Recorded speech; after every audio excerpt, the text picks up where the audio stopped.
I never thought the man who married my sister would be the one to humiliate my daughter.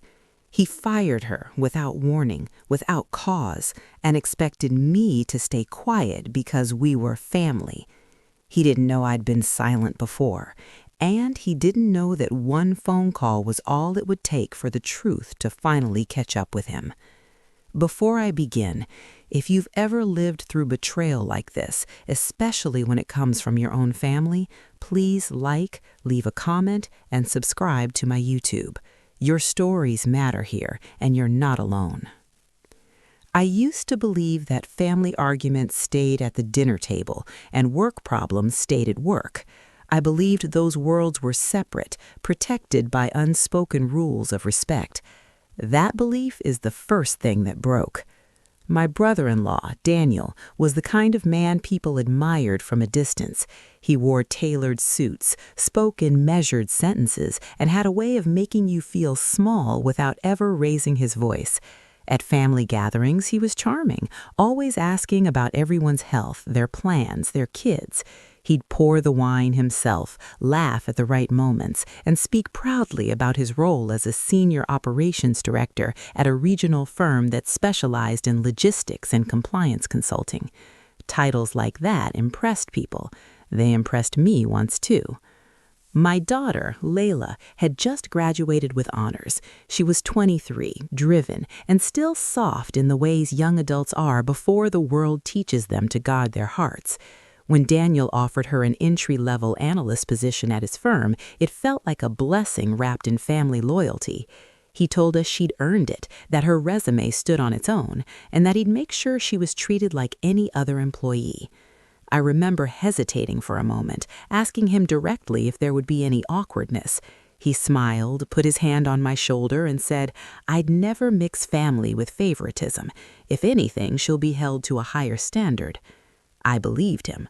That was my second mistake.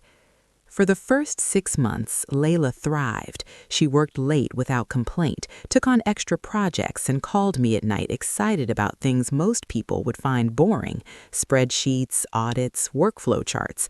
She said she felt seen. She said Daniel barely interacted with her, which she took as proof that he was keeping things professional. On Sunday dinners, he never mentioned her work. Neither did I. We were all careful, or so I thought. The call came on a Tuesday morning. I remember because I was folding laundry, pairing socks, doing something painfully ordinary when my phone rang. Layla's voice sounded hollow, like it was echoing from far away. She said, "Mom, I was fired today." Just like that. No build-up, no explanation. Fired. I asked her why, what happened, if there'd been a warning. She told me Daniel called her into a glass-walled conference room, slid a single sheet of paper across the table, and said her performance was no longer aligned with company expectations. No prior reviews, no written warnings, no chance to improve. Just a quiet dismissal and an HR representative who wouldn't meet her eyes. When I hung up, my hands were shaking. I wanted to call Daniel immediately, to demand answers, to remind him that this was my child. But something held me back. Maybe it was the way Layla sounded. Not angry, just crushed. Or maybe it was a small voice inside me whispering that this wasn't about performance at all. That evening, Daniel didn't show up to dinner. My sister texted that he was working late. I stared at that message for a long time, realizing how easy it was for him to hide behind his job. Over the next few days, details emerged slowly, painfully. Layla told me that in the weeks before she was fired, she'd been asked to adjust certain internal reports. Nothing illegal, just softened language, delayed flags, recommendations that favored certain clients more than others. She said she'd questioned it gently, the way young employees do when they're unsure but still respectful. Daniel's demeanor toward her changed after that. He became colder, shorter, and then suddenly, she was gone. I started replaying every interaction I'd ever had with him, the way he deflected specific questions, the way he talked about navigating gray areas in business, the pride he took in being indispensable. I realized something then that made my stomach drop. Daniel didn't fire my daughter because she was bad at her job. He fired her because she wouldn't compromise herself for his. The family reacted the way families often do. Some were sympathetic, others urged me to let it go. "Don't blow this up," my sister said, her voice tight with fear. "It's just a job. Layla will find another one." But it wasn't just a job. It was her first step into adulthood. It was her confidence, and it was the quiet message that power could silence integrity. I watched my daughter doubt herself in ways she never had before, apologizing for things that weren't her fault, questioning her instincts. That was the moment something hardened inside me. Not anger, resolve. I didn't confront Daniel, not yet. Instead, I started listening. I remembered a name from years ago, a woman I'd met briefly at a charity event Daniel once sponsored. She'd mentioned being on an oversight board connected to his firm. At the time, it meant nothing. Now, it felt like a thread. I didn't know if pulling it would unravel anything, but I knew one thing for sure. Silence had already cost my daughter too much. I spent the next week doing something I'd never done before. I paid attention in a way that felt almost investigative, though I wouldn't have called it that then. I listened to my daughter, not just to what she said, but to what she hesitated to say. I listened to my sister, who spoke too quickly whenever Daniel's name came up, as if speed could outrun discomfort. And I listened to my own instincts, the ones I'd ignored too many times in the name of keeping peace. Every quiet moment added weight to the same conclusion. This wasn't a misunderstanding, this was a pattern. Layla finally admitted that she wasn't the only one who had raised concerns. There were two others, both junior analysts, both no longer with the company. One had been reassigned abruptly to a satellite office hours away. The other had chosen to pursue other opportunities, a phrase that sounded voluntary until you heard the exhaustion underneath it. They had all been asked to adjust reports that influenced regulatory outcomes for high-paying clients. Not falsify outright, just blur lines, delay language, reframe risks as recommendations. It was subtle, and it was deliberate. I asked her why she hadn't told me sooner. She shrugged and said she didn't want to cause problems in the family. That sentence broke my heart more than the firing itself. My child had learned, too early, that protecting adults' comfort sometimes came at the expense of her own safety. That night, after she went to bed, I sat alone at the kitchen table and thought about the word family, how easily it gets used to excuse harm, how often it's invoked to silence truth. I finally called Daniel 3 days later. I kept my voice steady, polite even. I asked him why Layla had been let go without warning. He sighed, the way people do when they want to sound burdened by professionalism. He said performance issues are complex. He said company policy prevented him from discussing specifics. He said, "I hope you understand I have a business to run." Not once did he say he was sorry. Not once did he ask how she was doing. When I pressed him, gently but firmly, he ended the call by saying, "Let's not make this personal." That was the moment I knew it already was. After that call, something shifted. I stopped thinking like a relative and started thinking like a witness. I remembered that woman from the charity event, her name floating back to me slowly, Marissa. She'd spoken passionately about ethical oversight, about how companies didn't collapse from external pressure, but from internal silence. At the time, I'd nodded politely and moved on. Now her words echoed with clarity. I searched for her online, half expecting to find nothing useful. Instead, I found confirmation that she sat on an independent compliance review board that worked directly with firms like Daniel's. I didn't call right away. I drafted the conversation in my head a dozen times. I didn't want revenge. I wanted truth. There's a difference, and I clung to it like a compass. I gathered what I could.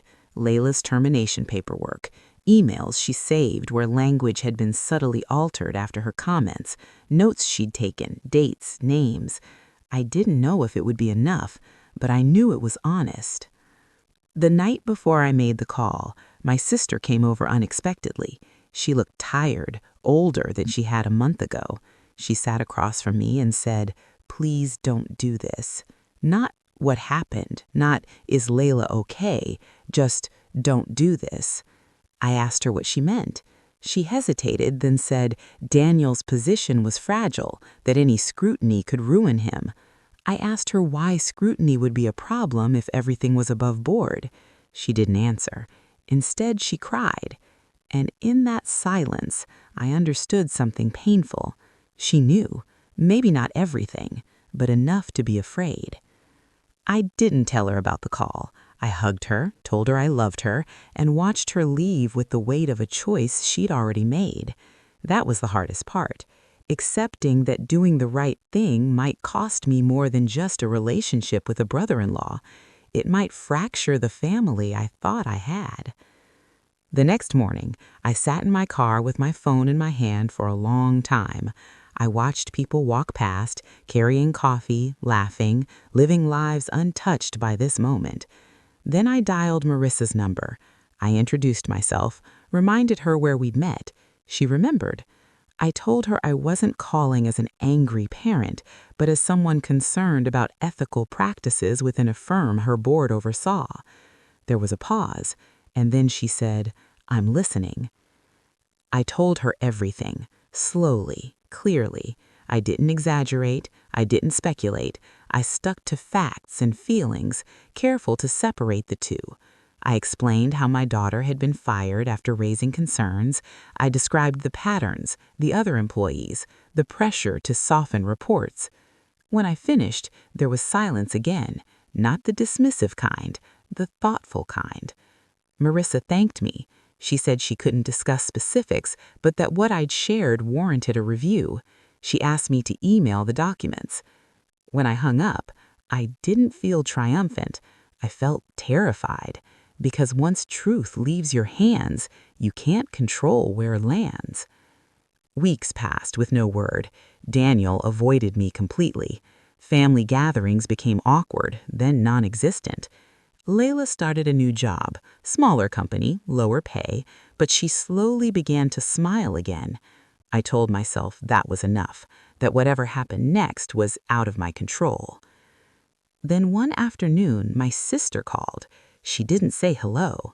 She said, "What did you do?" Her voice was shaking. She told me Daniel had been placed on administrative leave pending an internal investigation. Clients were being audited, files reopened. People were asking questions he couldn't deflect anymore.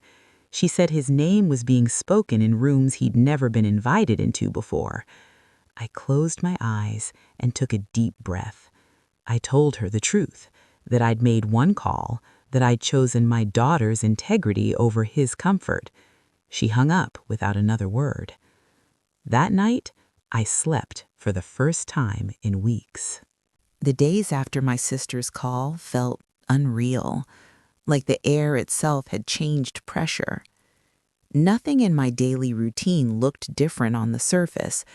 I still woke up early, made coffee, answered emails, folded laundry. But underneath all of it, something was unfolding that I couldn't see, only feel. The truth had been released, and it was moving on its own now, no longer tied to my fear or my hopes. I kept reminding myself of that whenever anxiety crept in. I hadn't caused this. I'd revealed it. Daniel didn't reach out, not to explain, not to apologize, not even to accuse me. That silence spoke louder than anything he could have said. It told me he was scrambling, consulting lawyers, replaying his own decisions the way I'd replayed mine weeks earlier. I imagined him in his office, surrounded by framed awards and polished glass, realizing how fragile all of it was. Power, I learned, is loud until it's questioned. Then it goes very quiet. Layla tried to act unaffected, but I could see the tension in her shoulders whenever my phone buzzed. She asked once if she'd done the right thing. That question cut deep. I told her the truth, that doing the right thing doesn't always feel good at first, that sometimes it feels lonely and expensive and unfair, but that it shapes the kind of person you become. She nodded, absorbing that in a way only someone who's been tested can. A week later, news began to trickle out through family channels. Daniel's firm had initiated a full compliance audit, not just of his department, but of several client accounts tied to projects he'd overseen. Emails were being reviewed, report revisions were being traced. People who'd once praised his efficiency were now asking how certain outcomes had been reached so consistently in favor of the same clients. Patterns, once invisible, were suddenly impossible to ignore. My sister came by again, this time unannounced, her face pale. She sat down and told me Daniel might be terminated. Not suspended, not reassigned, terminated. She said it like it was a death sentence. I felt a flicker of something I didn't expect, not satisfaction, sadness. Because no matter what he'd done, this was still the man she loved, the father of her children. I reached across the table and held her hand. I told her I was sorry she was hurting. I didn't apologize for my actions. There was no need. She asked me if I could have handled it differently, if I could have come to her first, given Daniel a chance to fix things quietly. I asked her if he'd given my daughter that chance. She looked away. That was the answer. We sat in silence for a long time, the kind that settles into your bones. When she left, I knew something between us had changed forever. I grieved that loss quietly, the way you grieve something you didn't break but couldn't save. Layla's former coworkers began reaching out to her. One sent a long message thanking her for speaking up, even indirectly. Another admitted they'd been too afraid to question anything. They were all watching now, waiting to see if the system would actually hold someone accountable. I realized then that this story wasn't just about our family. It was about everyone who'd ever been asked to choose between their job and their conscience. The call that changed everything came on a Thursday afternoon. My sister again. This time her voice was flat. Daniel had been officially terminated for violations of ethical conduct and failure to disclose conflicts of interest. His professional license was under review. Clients were withdrawing. The firm was issuing a public statement. She said his career was over, not just at that company, in that industry. I closed my eyes and felt the weight of that sentence. His career collapsed not because I made the call, but because the call uncovered what had been buried. That night, Daniel finally reached out. He left a voicemail. His voice sounded different, smaller. He said he never meant for it to go this far. He said he was under pressure. He said everyone does things like this. He said family should protect family. He never said my daughter's name. He never asked forgiveness. I didn't call him back. There was nothing left to say. In the weeks that followed, the fallout spread. Articles were published. Industry forums buzzed. Daniel became a cautionary tale, a name whispered as an example of what happens when ambition overrides ethics. My sister withdrew from social circles, embarrassed and angry and grieving all at once.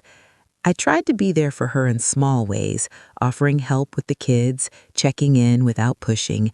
Sometimes she accepted, sometimes she didn't. Healing, I learned, has its own timeline. Layla, meanwhile, began to change in quiet, beautiful ways. She spoke with more confidence. She set firmer boundaries at her new job. She stopped apologizing for asking questions. One evening, she told me she was considering a graduate program in ethics and compliance. She said she wanted to help build systems that protected people like her. I smiled through tears. Out of all this wreckage, something purposeful was growing. I often think about that one call, how ordinary it felt in the moment. No shouting, no threats, just truth spoken clearly to someone willing to listen. People ask me now if I regret it, if I'd do it again knowing what it cost. I think about my daughter's face the day she was fired and the way she stands now, steadier, surer of herself. and I know the answer. Some betrayals shatter families, others reveal them. This one taught me that loyalty without integrity is just silence dressed up as love, and silence, I've learned, can be the most dangerous choice of all. In the months after Daniel's termination, life settled into a new shape, one I hadn't asked for, but was slowly learning to live inside. The chaos faded first. The constant phone calls, the anxious checking of emails, the tight feeling in my chest whenever the family group chat lit up. What remained was quieter, heavier, and more complicated. Consequences don't arrive all at once. They ripple outward, touching everything in ways you don't always expect. Family gatherings became smaller. Some people chose sides, others chose distance. Holidays that were once loud and crowded turned subdued, almost cautious. My sister stopped coming altogether for a while. When she did appear, she kept her eyes down, like someone who had lost their footing and was afraid to fall again. I never blamed her for that. She was mourning a future she thought she had. So was I, in a different way. Daniel disappeared from our lives almost completely. I heard fragments through others. He tried consulting work, but his name followed him. He talked about starting over in a different field, something far from compliance and oversight. I didn't wish him suffering. I wished him accountability. There's a difference, though many people confuse the two. Accountability asks you to sit with what you've done, to understand it, to change. Suffering without reflection teaches nothing. Layla asked me one afternoon if I ever felt guilty. We were walking in the park, the leaves just beginning to turn. I thought about it carefully before answering. I told her guilt and responsibility aren't the same. I felt responsible for protecting her, for choosing truth over comfort. Guilt would mean I believed I'd done something wrong. I didn't. She nodded, quiet, absorbing that distinction. Parenting, I realized, doesn't stop when your child grows up. It just changes its language. My sister eventually came to me, really came to me, not as Daniel's wife or as someone defending a position, but as a woman exhausted by pretending. She told me she'd ignored signs for years, late nights, vague explanations, the way Daniel dismissed concerns as noise. She admitted she'd benefited from his success and was afraid to question it. Saying it out loud seemed to drain her, but it also freed something. We cried together, not about the past exactly, but about the cost of not facing it sooner. She asked me if I hated him. I said no. Hate requires energy I didn't want to give him anymore. What I felt was clarity, the kind that comes after a storm when the air is sharp and clean and you can finally see where you are. That clarity helped me forgive her too, though forgiveness didn't mean forgetting. It meant moving forward without carrying resentment like a second heart. Layla started her graduate program that fall. She called me on her first day, nervous but excited. She said she wanted to study how systems fail people and how they could be redesigned to protect integrity instead of punishing it. I listened, pride swelling in my chest. Her pain hadn't hardened her, it had sharpened her. That, to me, felt like the real victory. Every now and then, someone would bring up the story, usually in hushed tones, as if afraid it might still hurt. They'd say things like, "I can't believe you took down your own brother-in-law," or, "That must have been so hard." I corrected them gently. I didn't take him down. I stood up. The truth did the rest. There's an important difference, and I make sure to honor it. What surprised me most was how many people confided in me afterward. Friends, acquaintances, even strangers who'd heard bits and pieces. They told me about bosses who crossed lines, about families who told them to stay quiet, about the fear of losing everything if they spoke up. I realized how rare it is for someone to choose principle over peace, and how hungry people are for proof that it's possible. There were moments of doubt, of course. Late at night, when the house was quiet, I wondered if things could have ended differently, if Daniel could have changed without losing everything. But those thoughts always circled back to the same truth. Change only happens when denial ends, and denial ends when someone refuses to participate in it anymore. My sister and I rebuilt our relationship slowly, not as it was, but as something more honest. We learned to speak directly, to ask uncomfortable questions, to leave room for disagreement without fear. It wasn't easy, but it was real. And real relationships, I've learned, are stronger than comfortable illusions. One evening, months later, Layla stood in the doorway of my kitchen and said, "Thank you for making that call." Her voice was steady. I hugged her, feeling the full weight of that moment, not because I'd been brave, but because I'd been present, because when it mattered most, I'd chosen her. This story doesn't end with applause or celebration. It ends with something quieter and maybe more important. It ends with integrity intact, lessons learned, and a family forever changed but not destroyed. I tell it not to glorify collapse, but to remind you that truth has a way of finding its voice. Sometimes it sounds like anger, sometimes like grief, and sometimes it sounds like one calm, clear phone call. Time has a way of revealing which wounds are still open and which have quietly begun to heal. By the time winter arrived, the sharpness of everything had softened into something more manageable, not painless, but livable. I noticed it in small ways. The way my phone no longer made my heart race, the way my sister's name no longer brought a knot to my stomach, the way Layla laughed more freely, her laughter no longer carrying that brittle edge of forced strength. Daniel remained mostly absent, but his shadow lingered, not in fear, but in memory. People would still reference him indirectly, lowering their voices as if speaking his name might reopen old fractures. I learned to let those moments pass without explanation. Not every silence needs to be filled. Some truths stand on their own. One afternoon, months after everything had settled, I received an unexpected email. It was from Marissa. She thanked me again for coming forward and told me the firm had implemented stricter oversight protocols as a direct result of the investigation. Training programs had been revised, reporting channels strengthened. She said my call had protected more people than I'd ever know. I read the message twice, then closed my laptop and sat quietly for a long time. That was the first moment I felt something like peace. Not relief exactly, validation.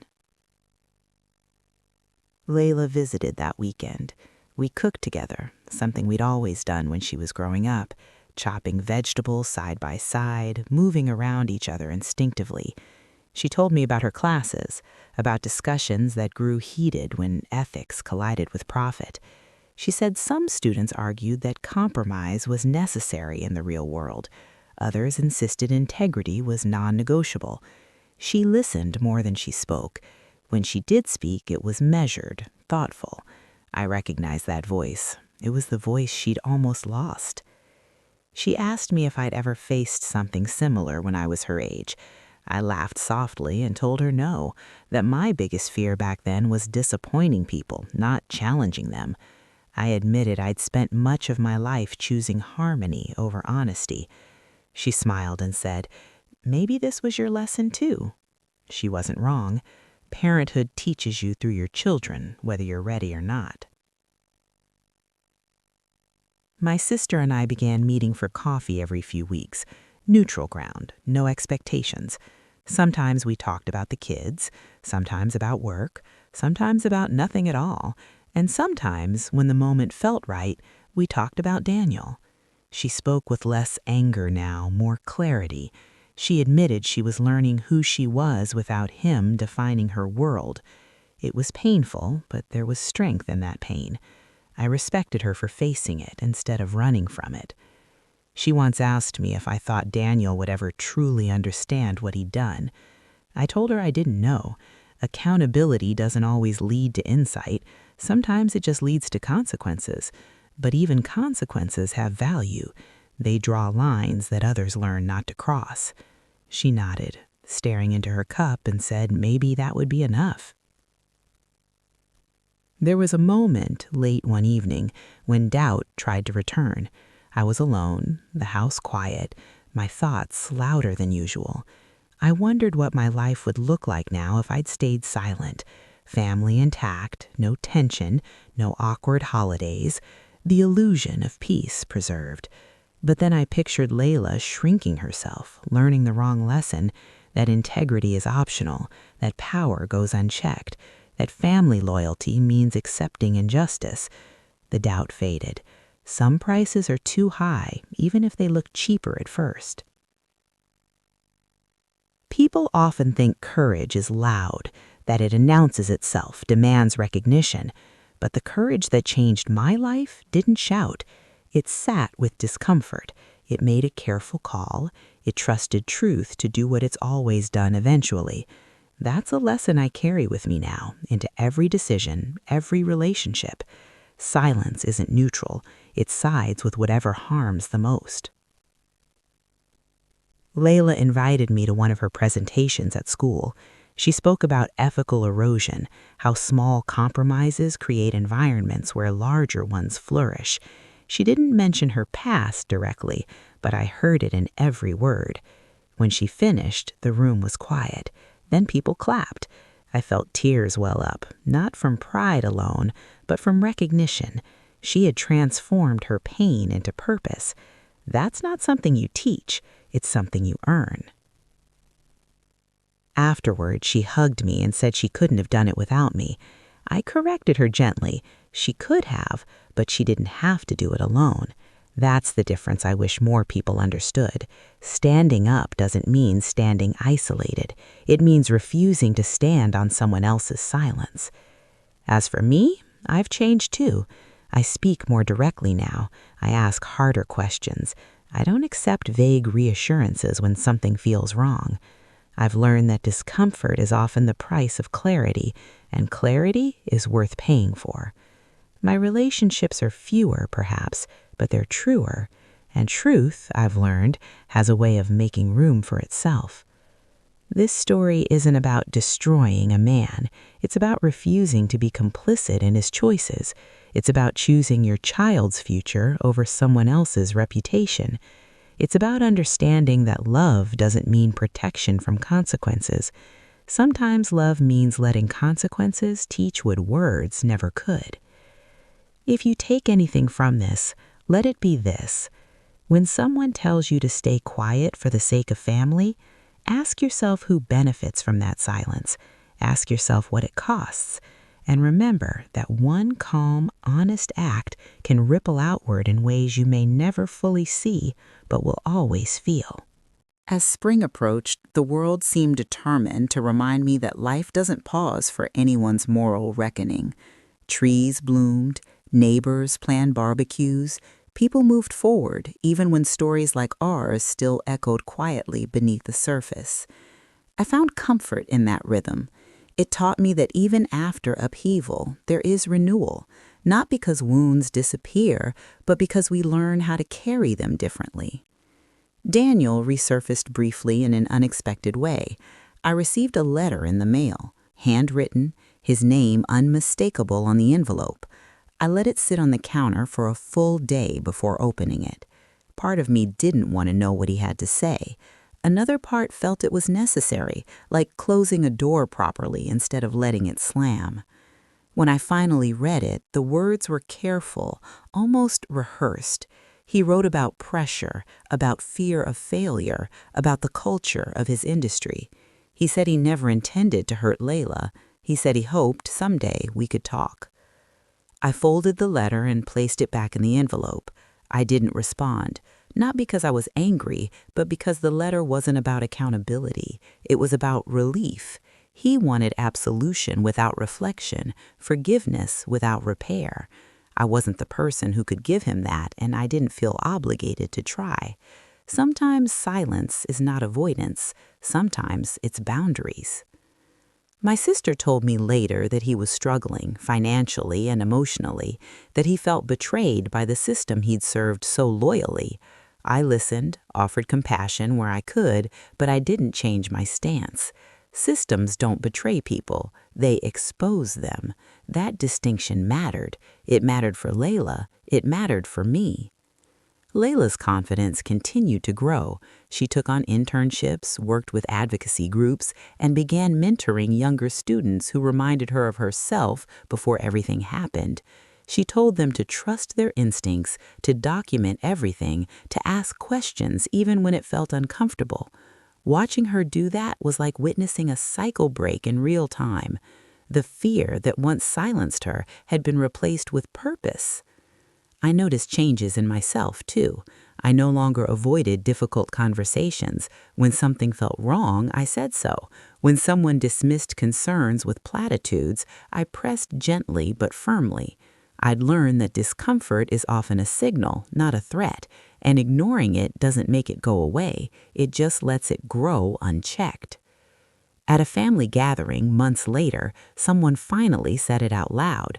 An uncle, well-meaning but blunt, remarked that things might have been easier if I'd just stayed out of it.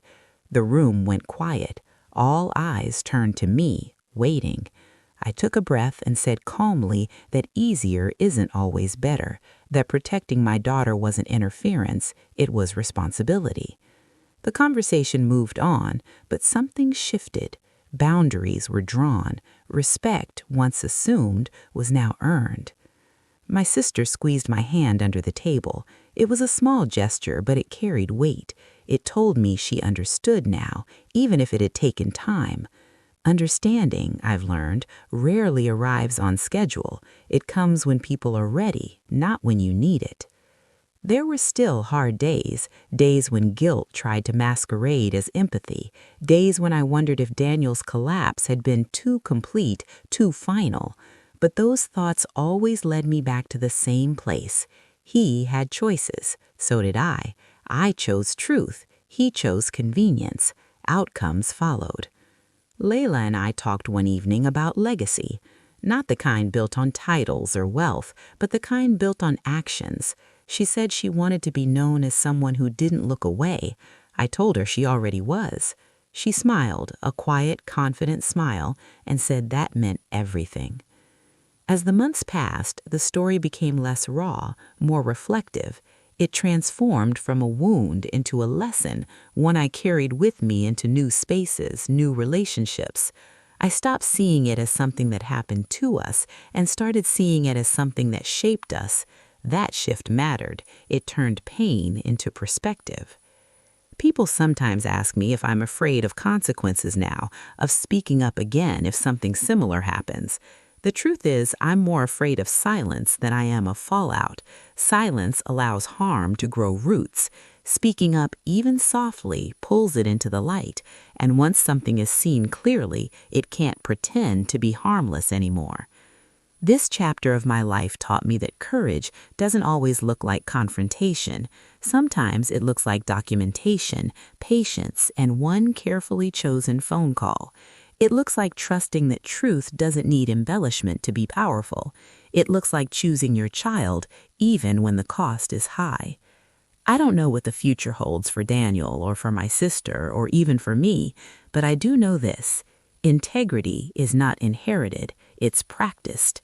And every time we choose it, we make the world a little safer for the people who come after us. That knowledge is something no one can take away.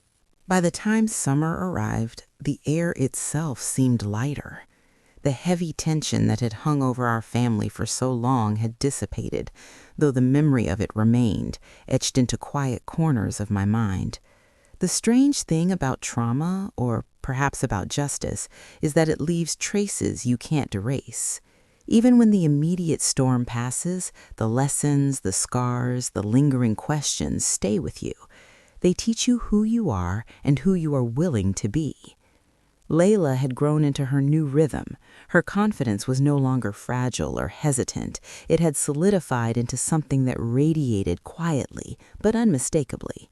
I watched her navigate her life with integrity intact, correcting mistakes in others gently, refusing to compromise herself in moments when pressure to do so would have been easy. One afternoon, she told me she'd been invited to speak at a corporate seminar on ethics and accountability, a chance to share her story without naming names, to speak about systems rather than people, about courage rather than revenge. I felt a swell of pride I couldn't have put into words. She was taking her pain and shaping it into purpose, turning an unfair ending into a beginning not just for herself, but for others who might face similar situations. I remember the first time she called me after the seminar. Her voice was exhilarated, light, alive.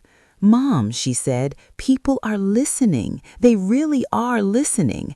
That moment crystallized something I had been learning slowly over the past year, that truth, when wielded with patience and care, carries a weight that silence never could. And it wasn't about taking anyone down, it was about giving power back to the people who had been denied it. My sister and I continued to rebuild our relationship, but cautiously, deliberately. We didn't speak of Daniel often, and when we did, it was with measured honesty rather than blame. She had begun therapy to help process everything she'd endured, and I supported her as best I could. Watching her navigate that journey reminded me that healing is neither linear nor convenient.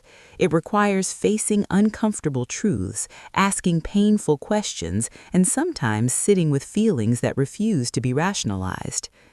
One evening, I was alone in the living room when the thought occurred to me that Daniel's fall was complete, not because I had sought revenge, but because he had finally been made visible. All those years of quiet manipulation, of bending rules in subtle ways, of expecting people to stay silent, all of it had caught up with him.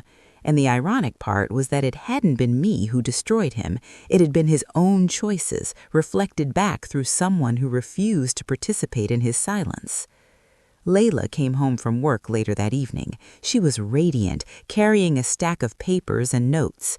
She told me she'd been asked to lead a small ethics committee at her company, a position she had never imagined for herself, and one she was both excited and terrified to take on. "I think it's because they can see that I don't back down," she said, her voice soft but firm. I didn't need to remind her where that courage had come from. She knew. We both knew. For the first time in months, I allowed myself to think beyond the immediate past. I imagined a future where honesty wasn't punished, where integrity wasn't compromised for convenience, where children could grow up confident that speaking the truth wouldn't make them targets. It wasn't a fantasy, it was a goal, one that felt achievable precisely because we had survived the storm. My sister and I started attending small family events again, not the grand, obligatory gatherings that had always been charged with tension, but quiet lunches and coffee dates. It was strange at first, returning to these spaces after such upheaval. I realized how often I had avoided certain topics, certain faces, out of fear or resentment. Now I moved through these moments with a new awareness, listening more than speaking, observing more than reacting. And in doing so, I found a sense of calm I hadn't expected. One afternoon, as we were leaving a cafe, my sister paused and said, "You know, for a long time, I felt like you were trying to punish me or Daniel. I get it now. You were protecting her, and you were right." Her words were quiet, but they carried the weight of months of reflection, of pain acknowledged and understood. I nodded, too tired for a speech, but too moved for silence. That moment, small as it was, felt like a bridge rebuilt, not back to the old, comfortable family, but to a family capable of being honest, even when honesty is uncomfortable. Layla began mentoring younger employees at her workplace, often sending me short messages after each session. "They're scared, Mom, but they're learning," or "I think one of them finally said something that matters." Her words were reminders that the consequences of our choices ripple outward, far beyond our immediate circle. The one phone call I had made months ago had sparked a chain of events, yes, but the enduring impact was not about revenge. It was about courage, about showing the next generation that integrity matters, that speaking up is not just possible, it is necessary. There were moments when I questioned whether my approach had been too cautious or too calculated. What if I had acted differently? What if I had confronted Daniel publicly or demanded immediate action? But then I would remember the long, quiet preparation, the patient gathering of facts, the deliberate choice to act in alignment with truth rather than emotion. I realized that measured action, though slower, is often more powerful than reaction fueled by anger. As the weeks passed, the story of Daniel faded from public discussion, replaced by new controversies and crises, as life inevitably does. But for Layla, for my sister, and for me, the lessons remained vivid. I had witnessed firsthand the cost of silence, the fragility of power when it is unexamined, and the enduring strength of integrity. These lessons were not abstract, they were practical, living truths that guided our daily lives. I began journaling again, a habit I had abandoned years ago. I wrote about what had happened, how it had shaped us, and what I hoped for the future. I wrote about fear, grief, courage, and resilience, and in writing, I realized something profound. The story was no longer just ours. It had become a map for anyone who faced a situation where silence seemed easier than speaking up. Layla once asked me if I feared that sharing her story publicly would expose us to judgment or criticism. I told her that judgment is inevitable and criticism is unavoidable. What matters is that we choose truth over convenience, integrity over comfort. That, I said, is the real measure of courage. And so we moved forward, not perfect, not untouched, but stronger, with clearer boundaries, deeper trust, and a commitment to integrity that would guide us in the years to come. I realized that the collapse of one career, the revelation of hidden truths, and the quiet courage to act had all combined to teach us something far more enduring than any professional victory or defeat, that honesty, when wielded with care and conscience, transforms not just circumstances, but lives. By the time autumn arrived, the subtle changes in our lives had solidified into a new rhythm. The tension that had once haunted every family gathering had faded, replaced by cautious civility and careful honesty. The world outside didn't notice. People moved through their routines as if nothing had happened, but inside our little sphere, everything had shifted. Lessons had been learned, boundaries had been drawn, and a quiet sense of accountability had been established that didn't need announcements or ceremonies. It simply existed. Layla had grown more confident than I had ever imagined possible.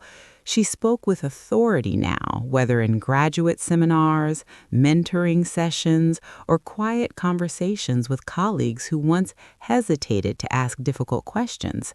Her presence carried weight, not because she demanded it, but because people sensed the integrity behind her words. One afternoon, she sent me a short text.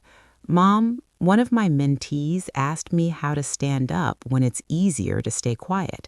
I told her it's not the easiest choice, but it's the right one." I stared at the message, tears welling, because I recognized the truth in her words. Courage, like integrity, is contagious. My sister had also begun to navigate her own path with a measure of independence she hadn't allowed herself before. Without Daniel dominating the family narrative, she started making choices that reflected her own values rather than the ones he imposed. She returned to old hobbies, started volunteering again, and even took short trips with friends. Watching her reclaim herself reminded me that recovery isn't always loud. Sometimes it's quiet, almost imperceptible, but deeply transformative. One evening, after Layla had finished a particularly long day at her internship, we sat together on the porch, the sun dipping behind the horizon. She was unusually pensive. I asked her what was on her mind. She hesitated, then said, "Mom, I think I finally understand why you didn't confront him directly at first. You waited, you observed, you gathered facts. You gave me the chance to process everything before it became explosive. That made all the difference." I nodded, feeling the weight of her understanding settle between us. The truth, I realized, isn't always about confrontation. Sometimes it's about patience, preparation, and letting consequences unfold naturally. The ripple effects of that one phone call continued to manifest in ways I hadn't anticipated.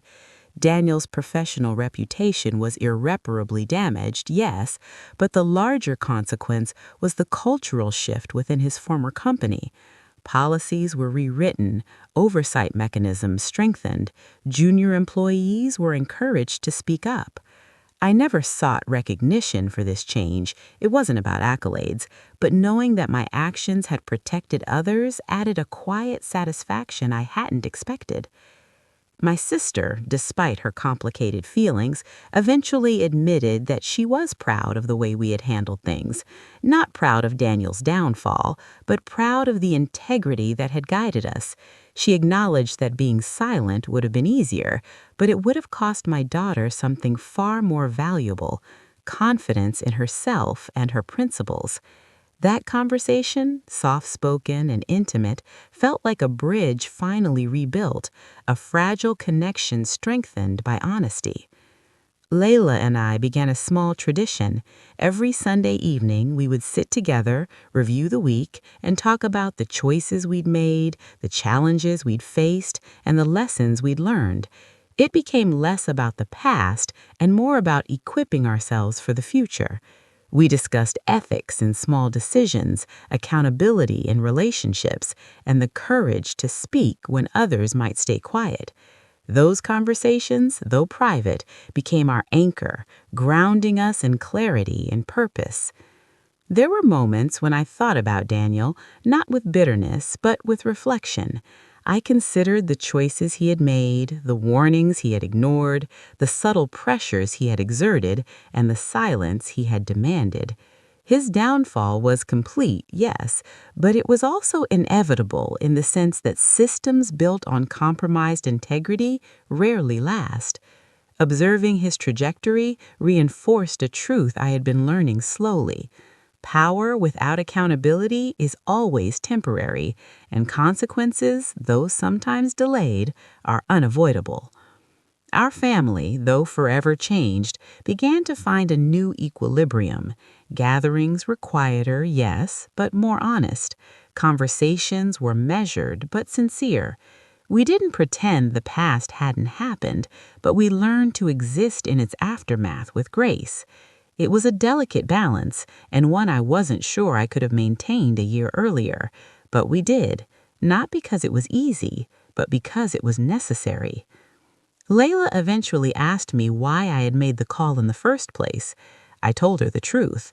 I said that I had realized silence wasn't neutrality, it was complicity.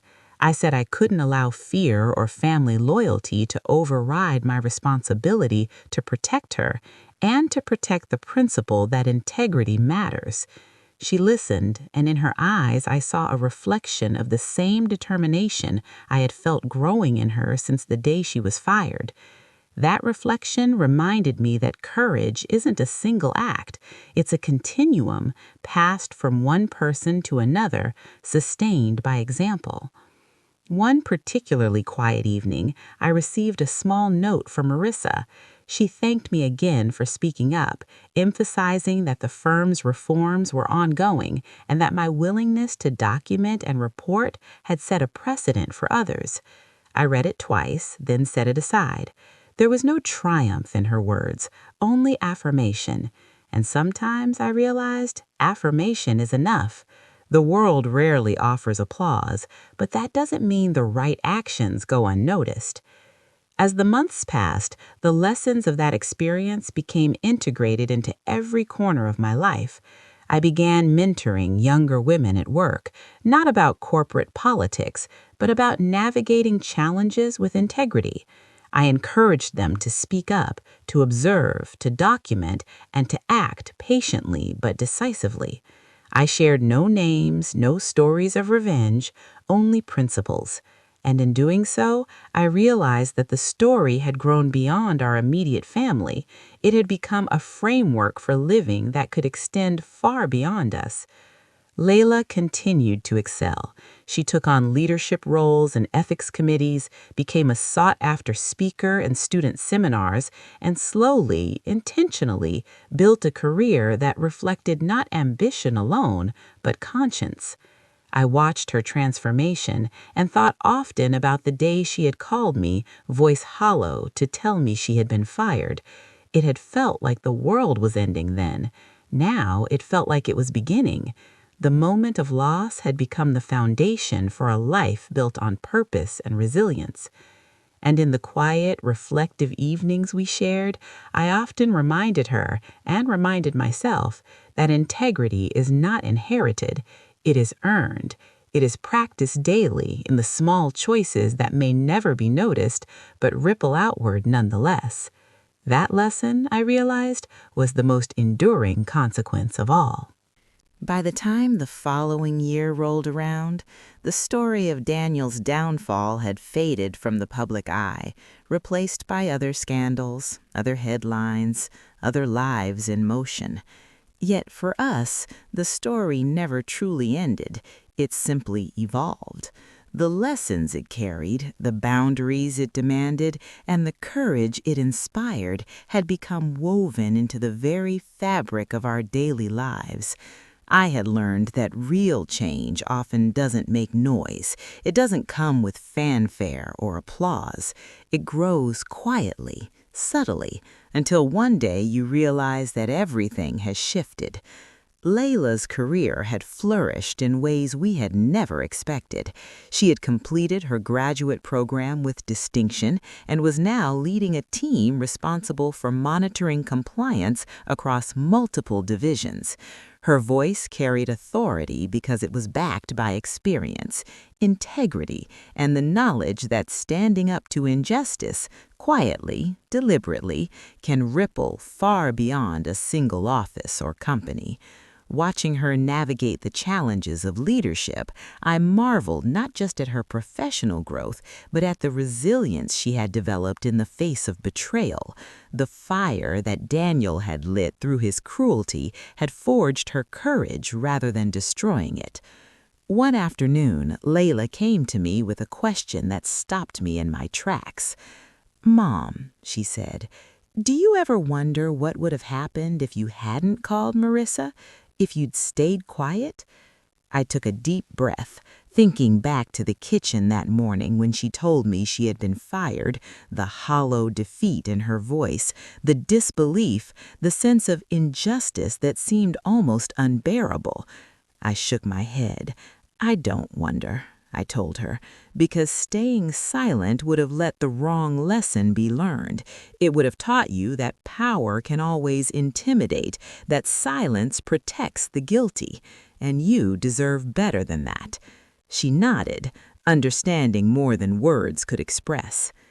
In the months that followed, family life took on a rhythm of its own, one shaped by careful honesty and respect for boundaries. My sister and I had grown closer, but differently than before. We didn't pretend the past hadn't happened. We didn't erase Daniel's actions or their consequences, but we learned to coexist with the history between us, acknowledging it without letting it dominate our present. The tension that once defined our interactions was replaced with a measured understanding, a fragile but genuine bond that had been tested by fire and survived. Occasionally, I would think about Daniel, not with anger, not with malice, but with reflection. I wondered if he had ever truly grasped the consequences of his choices, if he had learned the lesson I had hoped he would. But over time, I realized that his story was no longer mine to guide. Consequences, when earned, carry their own weight, and the responsibility for learning lies with the one who fell. My role had been to protect my daughter, to act with integrity, and to trust that truth, however delayed, has a way of prevailing. Layla, now more confident than ever, began mentoring other young women and men in her field, emphasizing the importance of documentation, observation, and speaking up when something feels wrong. She taught them not about revenge, but about integrity, and about the quiet courage required to preserve it. I watched her transform pain into guidance, anger into advocacy, and fear into empowerment. That, more than any professional achievement, felt like the true measure of justice. As for me, I had discovered a resilience I hadn't known I possessed. I had learned to trust my instincts, to observe carefully, and to act deliberately. I had seen firsthand how silence can allow injustice to flourish, and how even a single measured action can create ripples outward to create change far larger than oneself. I began applying these lessons to other areas of my life: work, friendships, and even casual interactions, always asking myself if I was choosing convenience over principle or courage over fear. The family, though forever changed, had found a new equilibrium. We no longer gathered under the illusion of perfection or harmony. Instead, we gathered in honesty, in acknowledgement of past mistakes, and in mutual respect for each other's boundaries. Conversations were deliberate, sometimes uncomfortable, but always sincere. And in that sincerity, I realized we had found a kind of peace that at once felt impossible. One evening, as the sun set and painted the sky in shades of gold and crimson, I reflected on everything that had happened: the betrayal, the fear, the silent rage, the careful investigation, the one decisive phone call. It all seemed like a lifetime compressed into months. And yet in that reflection, I also saw the growth, the resilience, the transformation. Life had taught us that courage doesn't have to be loud to be powerful, that integrity doesn't require vengeance to be effective, and that love sometimes means protecting someone by choosing action over silence. I thought about the moral of the story, the lesson I wanted to leave not just for my daughter, but for anyone who might listen. Family loyalty is not a shield for injustice, silence is not neutrality, and courage, however quiet, is one of the most profound forces we can wield. Acting with integrity may feel risky, uncomfortable, even isolating, but its consequences are far more enduring than fear or compliance. Layla came home that evening, tired but smiling. She sat down beside me and said, "You know, Mom, I think I finally understand why everything happened the way it did. It wasn't just about me or Daniel. It was about all of us, learning who we are, what we value, and what we're willing to fight for." I nodded, overwhelmed by the weight and truth of her words. She was right. The story had become bigger than a single family dispute, bigger than any single career or mistake. It had become a story about values, courage, and the quiet power of truth. Years from now, when this story is told, it won't be remembered for the downfall of one man. It will be remembered for the integrity that stood firm when silence was easier, for the courage that spoke when fear demanded quiet, and for the resilience that grew in the aftermath of betrayal. Daniel's career may have collapsed, but the enduring legacy is not destruction. It is the clarity, the strength, and the moral courage that emerged because someone refused to stay silent. And so, as I watch Layla grow into the woman she was always meant to be, as I navigate relationships with my sister and the rest of our family with care and honesty, I understand finally that this story is not of revenge or punishment. It is a story of choices, consequences, and the enduring power of acting with conscience. It is a story about protecting those you love while refusing to compromise your principles. It is a story about integrity and the quiet, unstoppable force it carries when wielded with care. Looking back, I can see now that the decision to make that one call was not just about Daniel or his career, it was about teaching my daughter and reminding myself that the right path is rarely easy, but always worth pursuing. That one call didn't just expose wrongdoing, it created ripples of accountability, courage, and growth that continue to shape our lives in ways I never could have anticipated. And in that, I have found peace.